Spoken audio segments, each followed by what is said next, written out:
mean, look at our bottom 8 right now. LG, Danoa, Tyloo after their performance during the group stage. Petrichor Road, Na'Vi, Daytrade, question mark? What? So much that we're going to be looking at here is, don't worry, we still have half the games to go as we're kicking everything off. Miramar bound. Miramar, again, we've talked about it before, my favorite map, but look at this plane path, Matt. It is very much West Coast, and even if you're stretching to an area like Minas General or even Hacienda is going to be quite the stretch here for some of those teams that do actually want to go towards the east. But Trailer Park is right on the path. You know how that goes sometimes. I knew eventually at some point we were going to have to talk about it. But yes, Trailer Park is at the end of this plane path. Hey, but we're moving away from that like Impala Puerto area that we spent a lot of time. Yeah, we saw a lot of circles. In fact, we saw 2 circles yesterday when you or Toby were casting that pretty much centered on Impala. One of them just being a little bit more north side. We, I will say though, in discussing that with Martin as well as James, is the fact that if there's any area of unplayable circle, the East Coast is actually not the worst because there's so much terrain around Impala as well as Paraíso, where there is a lot of, there's enough space for the teams to get quite close. Yeah, that's one of the reasons I was talking about yesterday. It's one of my favorite areas to watch competitive PUBG. It's fun to fight in. I've actually really enjoyed circles fighting there. Not to mention, it's not just all technically tan. You get like some greenery. Yeah, a little bit. You get some thrown in there to make it a bit more. This is just the continual drop in Los Leones that we've seen. LG as well as Falcons being just, pretty polite neighbors, honestly. I don't even think that we've seen them kind of bump into each other. And as we know, Los Leones is more than big enough, right, to accompany 2, if not sometimes even we've seen 3 teams there actually coexist for the time being. As look at Delwyn as he's kind of stretching down that direction too. It looks like he might be trying to eye out what's going on over there and maybe get into some of those crates. Dude, Delwyn and the Expendables have just been so consistent. It's oh my goodness, him ass is gonna find Mime. What a shot, and that is not the start that Sonics wanted, I promise you. That was a cheeky little way to kick this whole thing off is, just picking up a quick kill, gonna be running away. We do see the rest of Cerberus playing in the low ground that's more graveyard-sided, but it's been Sonics not going into the Picard itself, instead going up to power plant, and this time gonna lose one early due to it, but the circle kind of centered in a no man's land area. Yeah, just to the east of Chuma there is quite a lot of open space. It's actually a massive gully, essentially, for a lot of these teams to play. We do see Danoa actually the benefactors of this circle shift, and so they're going to be able to set up pretty much wherever they want. As you can see, Salute currently setting up at Church. And look at this. Na'Vi now is trying to get rid of the Expendables. Tanvu is going to get the trade. Now just one apiece. Tanvu going for the peek, back around, just decides, okay, we'll flush this one out, call it good. Mel's going to be removed from the lobby. Now the dance is going to be continued. Oh my goodness! Just sends it straight down there. That's a distraction if I ever saw one. That was madness. I think he tried to hit him with the bike. I mean, he just sent it straight up. But that, again, Na'Vi just with issues in the winner's bracket, currently in 13th place. I mean, they were terrors in the group stage. And another team with a start that they guarantee you we're not looking for. But did not like that. No, neither did Alia. So we'll have to keep an eye on them. But this has kind of been the tail mark, right? We've been seeing Cerberus as well as the Expendables. Early game combat. That's their bag. That's what they want. And it throws off so many of these teams, specifically the ones that usually lean into a much more formulaic drop pattern right off the start. Sure. These disruptors in circles 2 and 3 that these 2 squads are bringing out have been the definitive section of what we looked at during the group stage. Yeah, but at the same time, Matt, I mean, that's the symptoms of an international event, right? Yeah. When you have group stages, when you have these rotating groups, as well as when you get into winner's bracket against teams that, first of all, you're probably not even going to have in your groups at all times, it creates these kind of variables. But again, that's where also APAC has absolutely thrived. And the fact that the consistency, not only in their ability to team fight and win pretty much every team fight, both the Expendables and Cerberus, but also just their macro and the rotations have looked so much cleaner than they have in past international events. I mean, I've joked before in the past that chaos can be a ladder, and these 2 squads know how to bring that chaos onto teams and just disrupt. It's always like the most inappropriate times too. It's like it's like the other team's like just sitting there like, see, I'm just gonna do some looting. Nah, you're gonna go ahead and just be dead right off the get-go, Mime. And so 17 Gaming, our current first place team here in winners bracket, they have just looked so impressive. And as they said coming into this event, even before the group stages, a lot of people weren't expecting them to win PGS1. I certainly wasn't, and they were really able to kind of turn that around and not only become champions, but now come in and go into the winners bracket and still maintain first place. Is just, they've been a force to reckon with here. It's just sometimes gotta make sure you're keeping your gun good, cooked, ready to go. It's also just letting people know, like, hey, I'm here. Hey, I see you. I'm here. There's somebody in this location. While we talk about that, 17 is collapsing down a bit close to the LG and Danoa lines. LG having already left Los Leones Falcons as well, as we were talking about that. Really, it's just our northern teams that have yet to make their way into all of this. There's also the potential of I guess, a couple of pot shots being exchanged here between DraftKings and Jeems. As you can see, Jeems at about half-life, but that hillside's going to be enough to kind of create a line of demarcation that they're not going to cross. Yeah, and especially, I mean, you were talking about rotations, looking at a lot of the teams that are... So we've got ourselves a quick little interview that I believe that's going to be LG's kickstart. So let's get an idea on what's going on with the squad. Not at all. I think we're getting embarrassed so far, like the entire time. I don't think we've ever played this bad, and honestly, I don't know why I'm even doing an interview, but I am. But we are playing absolutely terrible. I don't know if we won like a single team fight, so I think that's probably why. And we're just playing really bad. I don't think it's bad luck or anything. We're just playing terrible. Honestly, I don't know. It's more of just like we're just losing gunfights and we're just getting shit on pretty much. So I think I'm going to play like a lot of rank tonight and hope that helps, but I really don't know. I don't think there's much like more strategy we could do. I think we're playing like very well macro-wise and we're in good positions, but we just lose like every single gunfight we take. So it's just, you can't really like make a strategy to improve on your gunfights. Like we're just playing bad and we just need to fix it. But there's no like straight answer strategy for just losing your gunfight. An interview that just hits me to my core. I love Kick so much, dude. I get what he's saying, though. I mean, again, LG have put themselves in great positions in a lot of these games, but they have not been winning team fights. And as Kick said, like, it's just, there's really no strategy. We just have to get, you know, kind of our stuff together, so to speak. And I'll tell you this, hey, I also said shit, so we can't too, right? Yeah, right. So they got to get their shit together, and that's absolutely correct. And as someone who's been there, right, sometimes you have a day or a couple days at an event where things just don't go your way. That's just PUBG. All these boys know that. But I'll tell you this, when I was sitting in the lobby the other day, right before winter started, he came through and he just kind of looked at me with this big smirk on his face. He's like, I don't know how we made it, but we made it. And he was ecstatic. So I am hoping that is kind of a little bit of a shot of adrenaline that they need as they currently sit in ninth. So they're right on the cusp, but not doing too bad. But yeah, I will say as well, as you know, if LG can get their shit together and they can start winning those team fights, they are going to be a force to reckon with because their macro and positioning has been very good. Yeah, they've been one of the few teams that have been opting kind of more edge strategy in a centered kind of meta. This time they did opt into going center pretty quickly, no surprise. I mean, they had to move, what, a grand total of 500 meters over. So yeah, you're of course going to take the center position. But I also just love, whenever you talk to people like Kick, there is no like, oh, well, yeah, we need to do this and that. They're very just brutally honest. They're brutally honest. They're brutally honest with themselves. And that's what I love to see players. Like, those are my favorite type of players. Like, nah, we're doing everything right. I just can't pull my trigger good. You know, like that's, sure, it happens sometimes. It's nice there's no excuses, right? It's like, look, we're just not winning team fights. Again, as someone who's been there, it doesn't feel great, but you know what you need to fix, right? You just need to get your mental right, maybe go play some ranked, as he said, maybe sit in the training range and just practice your sprays or whatever. But yeah, I'm not really worried about them. I think getting that kind of second chance to get into the winners bracket will be very good for them. And at the very least, you know, they do have losers lower bracket for more games to improve as well. This will be the last thing I hit on with that, but I just want to go back into the macro conversation you're talking about with LG. Contemplate, by Kickstart saying himself, we haven't won a team fight. They've managed to make it just off of their macro in positioning. Into the winners bracket, and they're presently 1 point out of being in the top 8 coming into this one. So the macro is good. Sooner or later, they'll just try to find a way to win a team fight, and we'll see how that goes. Hopefully. But, I was actually pretty happy, though, because we're looking at a Chuma Circle, and I wanted to make sure that you got a Chuma Circle at some point.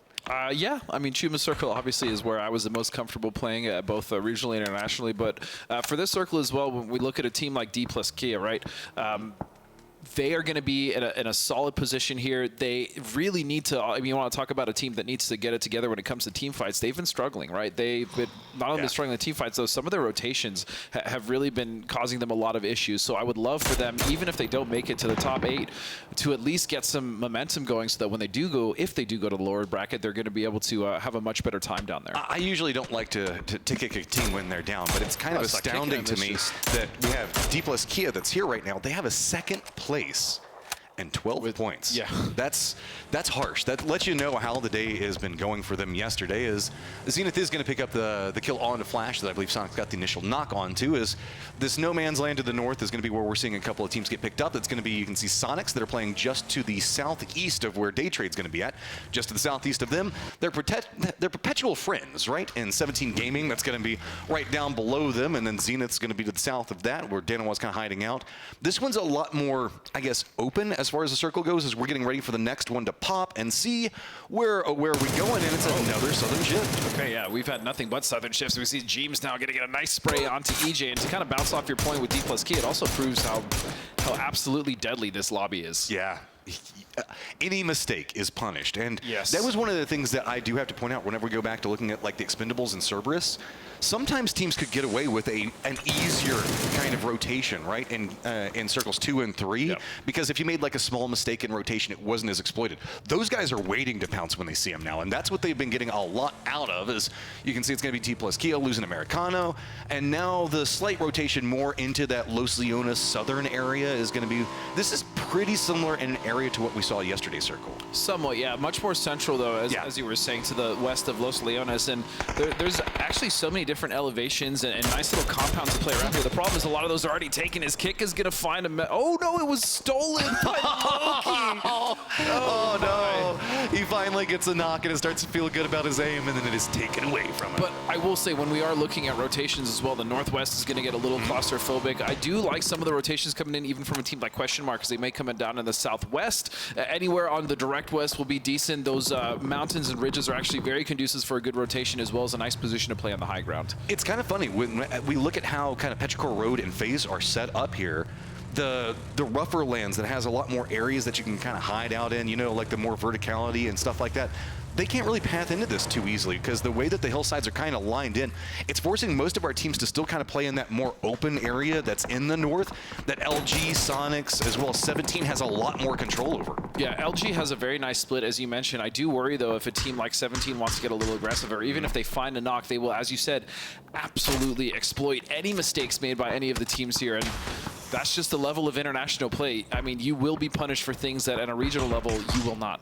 Jinji and a Shack in circle number 2 is just Jinji doing what Jinji kind of wants to here. Looks like they're trying to line up their vehicle up. Want to is a strong word. What they must. I mean, they sent it. They're like, no, we want center circle. And they're like, there's only a Shack there. That's fine. Yeah. We center circle is what we want. And they moved their vehicle to make sure that it couldn't get shot from that angle. And this is their home for now. And the dangerous thing about Shacks, and we've been seeing it all tournament long so far, is just how devastating Blue Zone's grenades can be, right? We've seen grenades, obviously smokes, that they've always been kind of detrimental to people playing in Shacks, but now even Blue Zone grenades, you don't even have to land the nade in the Shack. Yeah, that's what I love about it. It's such a good breaching tactic that you can kind of use to get the safety of Shacks. Definitely a thing of the past, to say the least. Yeah. Is looking in, most of our teams pretty centered in on this area where we do see Jinji, Danawa, T5 kind of all hanging out at. The territory is not the most conducive to having this many teams here. This is one of the reasons why you're seeing so many Shacks just kind of laid out. One of our few teams that really hasn't, I guess, cemented in position is QM. They braved that more vertical area down to the south and are having to go up and down the hillsides. But if the circle shifts here, they're going to be like king of the mountain. That's exactly the rotation I was hoping they would take when I was talking about the conduciveness of that hill and what they can see with all the sidelines ahead of them. So I'm actually very happy to see that Question Mark has realized that rotation was available to them, and they've now taken a nice position. Now, if this does hard shift to the east, which at this point, the circles we've seen so far, man, it wouldn't surprise me. They still even have like a nice little foothold to rotate from. So really like this from Question Mark, because we do see Ike's left actually getting dangerously close to them. Getting finally a nicely centered up circle means not too many of our teams are going to have to do too much. Petrichor Road, you can see, was also kind of venturing on this path. They're going to get shooed away by Question Mark. Question Mark's positioning not going to be inside this circle, but there is another hilltop that they can kind of take just to the south of FaZe that they might be able to scout out and see. 17 Gaming on the outlier of this one. They do have themselves D+Kia. That's just going to be the west, as well as Day Trade. But Sonics still holding on. Yep, where's it going? Oh man, I always get nervous whenever I hear these things just fly overhead because you never know. Miramar is just so conducive to it too. Yeah, there's so many little dips and gullies and just even ravines that teams would normally play in and be just fine. That nade landed right on top of Tig. Follow-up looks like it's going to be tossed pretty well. He's trying to crawl away from it. Should at least get some minor damage. No, not going to quite go far enough. That is going to slow down whatever it is that Sonics were trying to cook over here. Petrichor Road did move down and shift into the hillside, but they're not going to have a good vision on this just quite yet, as that res should come out, and Petrichor Road's not wanting to move too much more. This is kind of a symptom of the circle, right? There's not much really more that Petrichor Road can do. But on the bonus side of this, they have Sonics entirely surrounded. Well, yeah, they have Sonics in a very difficult position, especially with Chewy. They're kind of gatekeeping, but he does have to be careful because if he goes down, that forward position for Petrichor will be lost. As we now see a little warehouse fight here between the Falcons and looks like the Expendables here. Circle 3, time to get some kills, right? right? Falcons as well, yeah. And this is what they're trying to exploit the most. They try to find weakened squads. Well, not even weakened squads, splits, just splits. Very and they're like, hey, it. we can come in here. We think that we can win the 2v2s, and they have been. That's just been the key to success for them. Yeah, Expendables have just been kind of amazing. Is really the only word to call them. Even though they are just in 7th play, the elevated status of their play has just been wonderful to watch. Obviously, Cerberus as well, just been world beaters here. And APAC has shown up in a way that is very exciting for me. It's so fun to watch. They give us that extra little bit of spice right in the mid game, kind of throw off a couple of the teams, make it a little bit more chaotic. As this is, I like the setup, but both teams playing very defensive, except for really 777, who's a bit more on the dance, looking around. If you're wondering why Falcons are playing more in the defensive strategy, look at Delwyn up at range over there. He can kind of take some shots in, but it looks like we are going to see Falcons firmly regroup, and that tends to be where Expendables goes, okay, we don't really want this that much anymore. Yeah, but for the Expendables, if they do want to approach this later, I mean, they have the opportunity, especially with they have these wide angles. Delwyn on the east there could potentially even go for a southern wrap on this, and Falcons, I mean, this is their home now. They're not going anywhere for quite a while, but fortunately with the circle, this is actually going to be a nice position, even if it does shift off of them. Speaking of some rotations here, we can see that LG is getting a bit more active, trying to use this hillside, getting some vision of what's going on with Petrichor Road, but that's going to be a bit more chaotic as we do have Petrichor Road with Mill way back behind Day Trade that's taking some shots, and he's going to be receiving bullets coming out from Flood as we do get that southeastern shift, and that is a hellacious circle. Yeah, so the southwest of this circle is pretty much barren and open. There's actually not too much to play because all the teams in the center have taken what would be playable area here. So you even have Genji in that shack. We'll be gatekeeping that from the northwest, and Danawa in a nice position here to cut off a lot of rotations now. So for the teams on the north or the northwest, this is going to be somewhat difficult. We see Sonics already getting in their vehicles, trying to get away from what will be quite a build-up there. Using the opportunity that was provided with those couple of shots from LG, just going to try to send it by. Danawa's going to be taking some shots into them. LG has some pathing options, but none of them are going to be comfortable.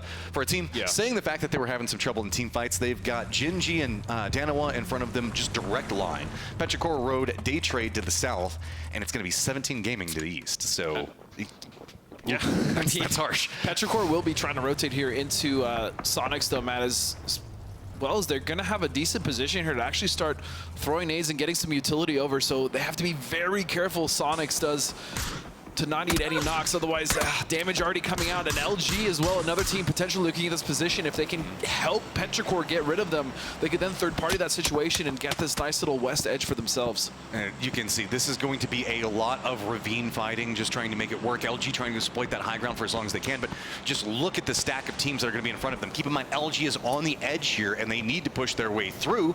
Petrichor Road needing to do something fairly similar, but looks like LG might be eyeing a bit more into that 17 line, but they just can't get the knock on Lil Ghost, and that's going to make it to where they can't really commit into that. Keep in mind, though, Lil Ghost is technically more of a Gen G player than he is a 17 player right now, as he is way closer to them. Look at this, a parachute coming in from Day Trade have now found themselves on the east side of the circle, and they're going to be on top of this this brick building. So this is a nice little spot. They don't necessarily have to fight. They have decent vision on a lot of teams around them. The problem for them will be the Expendables, who have a split, and they're very aware of what's just happened. Okay, we got Sonics trying to fend up as Petrichor Road starting to make their run in. Some are going to be coming down. It's going to be Loki for Danawa that actually gets the vision into this. Crossfire going to be hellacious on Petrichor Road. They've got that hillside that they need to try to navigate. That's why there's so many smokes back behind Petrichor Road as they're trying to make the push down into this one.